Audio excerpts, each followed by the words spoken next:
But yeah, there's definitely a bit of that in there. Sure. My next one, I really wish I wish Huber here was here specifically for a reason that I'll get into in a minute. But my next one is Total War Warhammer 2. Played for about 25 minutes, and what I was really surprised by, and I think the big thing that immediately separates Total War Warhammer 2 from 1 is they're going much harder on the story. So like I said, I played for 25 minutes. The first like 10 minutes of that was just an elaborate cutscene explaining, here is what's going on in this game. And this game is really fast after the last one. Yeah, so it is. Only it is very been quick. a little over a year. Right, and in the battle itself, it was hard for me to parse like any major differences from the first game, but I think it's all about the setup. And so you have these different races. There's 4, I believe. There's the High Elves, Dark Elves, Lizard Men, and then there's one more that they haven't revealed yet.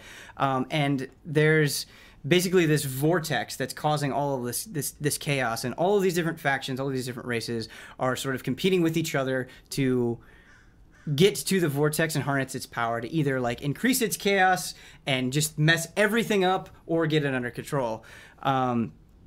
And yeah, there's much more of a focus with the story in general. In Total War Warhammer 1, it was kind of more of a sandbox story, a little bit more loose. But the mission itself, I think, was built specifically for Michael Huber because you were playing as lizard men. And basically these high elves have invaded your home, and you are saying, no, I don't want none of that. So playing as these giant lizard men and these giant armored sort of dinosaurs that they use, they've tamed these beasts. You go and you're like killing these high elf mages and archers. That and was a stuff like surprise that. for me. I was saying, like, maybe I don't play enough RPGs that it was weird that I played the Judges Week. They're like, it's weird that I'm like, oh, lizard men. Okay, I thought I was gonna kill the lizards, but all right. Right. Well, they kind of Get set out it of up. my house. I kind of dug that. In the cutscene, it was a little bit weird because they were talking a lot about the High Elves and their quest, and then all of a sudden I'm in the demo and it's like, no, you're the lizard men now. So that transition was a bit jarring, but it was a fun fight. So basically, you're just on a giant staircase, and you could play either easy or hard. I did easy first, and then I did a little bit of hard. Ooh. And Oh, that's something real quick about Agents of Mayhem that was really kind of odd to me. yeah. They have like 10 levels of difficulty. The higher you ratchet it up, the more rewards you get. Cool. It's like Forza style. Were they clearly labeled like, this is exactly what this level of difficulty does? Because Yeah. like, There's a lot of percentages on those screens. okay, cool. Because that would be a little overwhelming at first. Like, should I maybe tune it up a little bit? I don't know. But yeah, in the easy fight, just the whole demo really reminded me, like, oh man, when executed well, just the basic concept of Total War is still pretty good.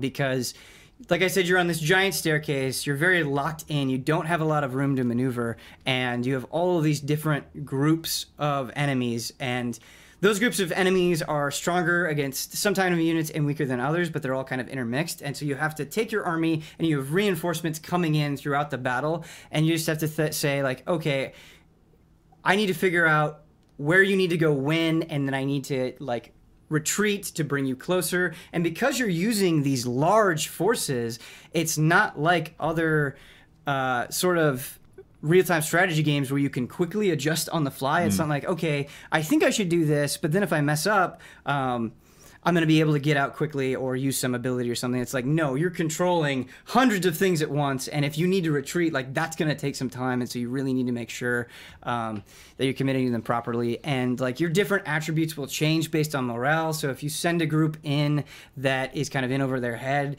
that morale is going to break. They're going to start to separate. They might even flee. And it was just fun managing all that stuff and kind of getting my bearing on things. And I felt really good. The easy battle was no problem, but then I jumped into hard.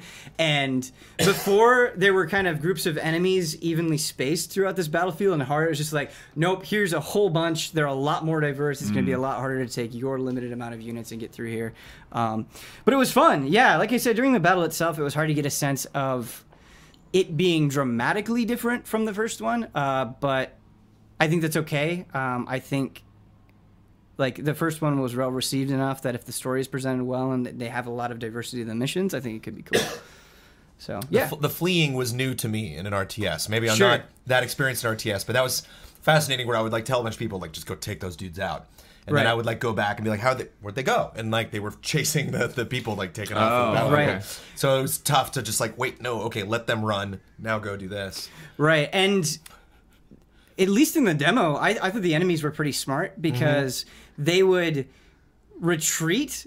But then, so you'd think they wouldn't be a problem anymore, but they would get back just far enough to continually harass you. Yeah. And so you had to decide. A lot of them were ranged, like archers, like elven archers. Right. Is it smart for me to take my units that are engaged in like a bigger group and go after these stranglers, or should I just stay right here? Yeah. And yeah, it was fun. It was definitely very satisfying. Elves had a big ass dragon too, so you had to Yeah. like pay attention to when it landed and just bother to attack some stuff to like tell everybody to converge on it. Yeah, I normally get really frustrated in RTS levels. And I don't know if this is just Total War across the board, but like I love me some StarCraft. I love like Command and Conquer. I like building, so I like being responsible for what I have and what I'm bringing into a level. And I always get a little like nervous when I play a level. They're like, "No, you just have this. Make it work." I'm the opposite. I'm much better with you just telling me what I have and me working. So you kind of know what difficulty. Because it feels like it feels kind of like according to you, I got enough. Yeah, but whereas, once like you get to those later levels in a Fire Emblem game, it was like, okay, now I have tons of units. Pick who you're gonna take into battle. I'm like, Yeah. I want all of them. We should have a versus stream, Blood. You versus me. We'll see who comes you'll out win. top. You'll win. But I would love a Total War stream with Blood and Brendan. Yeah, that'd be great. But yeah, that just there were T-Rexes running around and just lots of different enemy types. And, and just loved the environment too. Thought it was neat. Did you see the overworld at all? Did you see they had a trailer that showed at Judges Week where they went through. Yeah. Showed like it was interesting because it was like kind of a small version of the world, and they had big like Godzilla-sized versions of all the main characters that were just kind of like stomping around their like nations. Definitely. And looked neat. I just love seeing the world. I love seeing how everything ties together, how far things are from who's closest to this vortex. You can see that in the world too, like how it's affecting everything. And this is just my own personal preference. Like I've enjoyed other Total War games, but for me, rather than having historical soldiers, I would much prefer just giant dinosaurs and dragons and beastmen and zooming in and watching them just breathe fire on everybody. Yeah, it's cool for me. What do you got, Brandon? I got Days Gone.